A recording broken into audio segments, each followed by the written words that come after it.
অবশেষে আমাদের সম্পর্কটা শেষ হবে। কালকে আমার বিয়ে। চাইলেই আমরা এক হতে পারতাম, এতদিনের সম্পর্ক এইভাবে শেষ হয়ে যাবে এটা কখনো কল্পনা করিনি। তোমাকে আমি আগেই বলছি কিছু একটা করো।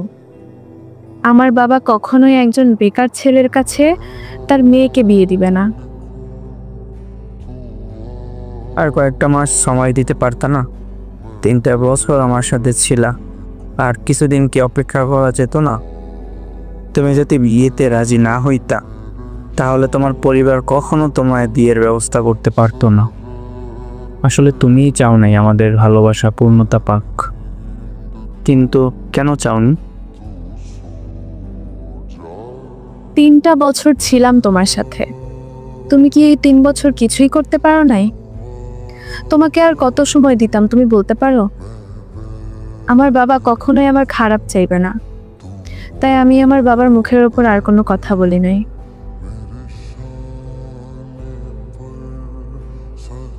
তোমাকে আমি কিছুদিন আগেও বললাম আমার কিছুদিনের মধ্যে চাকরি হয়ে যাবে।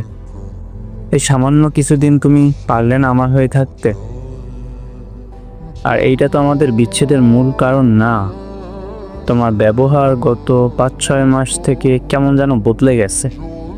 আগের তুমিটা এমন ছিল না। কিন্তু সব কিছু মিলিয়ে মনের মধ্যে একটাই প্রশ্ন, কেন করলে এমন? দেখো, মানুষ এমনি এমনি বদলায় না। তোমাকে আমি অনেক বুঝাইছি, কিন্তু তুমি বুঝো নাই। এখন আমার আর কিছু বলার নাই। কালকে আমার বিয়ে, ছেলে অনেক ভালো চাকরি করে। আমাকে আর মেসেজ দিবা না, বাই।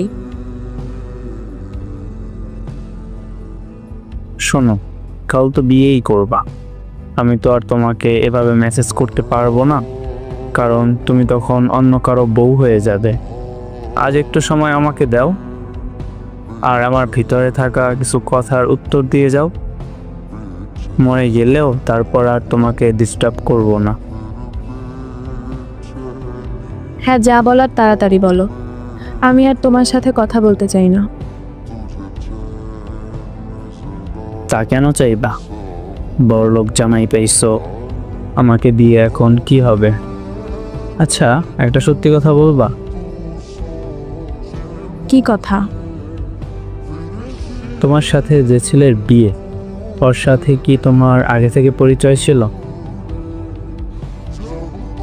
হ্যাঁ, আমার বাবার বন্ধুর ছেলে। আগে একটু একটু কথা হতো। তো আচ্ছা, তাহলে এই হইল মূল কাহিনী।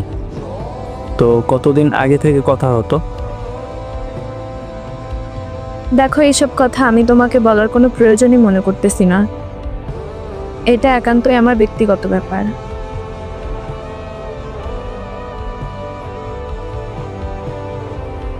আর কোনোদিন কথা হবে না আমাদের, আর কোনোদিন জানতেও চাইব না। আর এই কথাগুলো যদি না জানতে পারি তাহলে এগুলোর জন্য নিজের ভিতরে অসহ্য লাগবে। তাই আমাকে আজ একটু সব কিছু ক্লিয়ার করে বলো। আর হ্যাঁ, সত্যিটাই বইলো, তোমার কাছে আমার এই লাস্ট একটাই রিকোয়েস্ট। এখানে বলার তেমন কিছুরই নেই। 6 মাস আগে আমার বিয়ে ঠিক হয়ে গেছিল ওর সাথে। তোমাকে বলতে চেয়েও বলি নাই। কি হতো বলে? কিছু তো করতে পারতে না, আর পারোও নাই।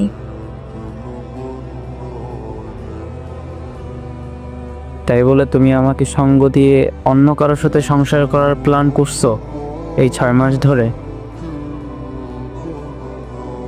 আমার কিছু করার ছিল না। আচ্ছা, তাহলে আমাকে ছেড়ে যাওয়ার প্রস্তুতি তোমার 6 মাস আগে থেকেই নেয়া।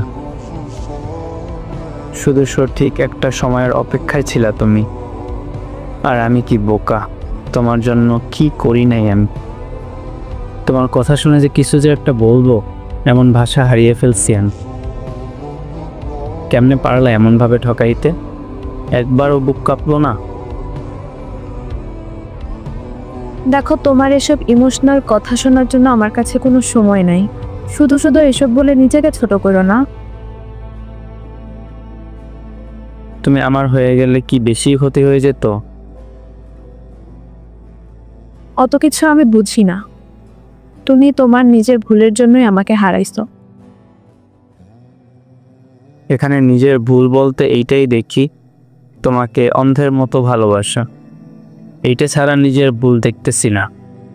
যদি তোমার চোখে কোনো ভুল পড়ে তাহলে বলো, কি ভুলের জন্য আমাদের এই বিচ্ছেদ? দেখো ইফতি, পাগলামি করো না। আমি তোমার সাথে এত কথা বলতে চাই না। ছেলে পরে কি? বাইংকিউসিতে ম্যানেজার পোস্টে আছে।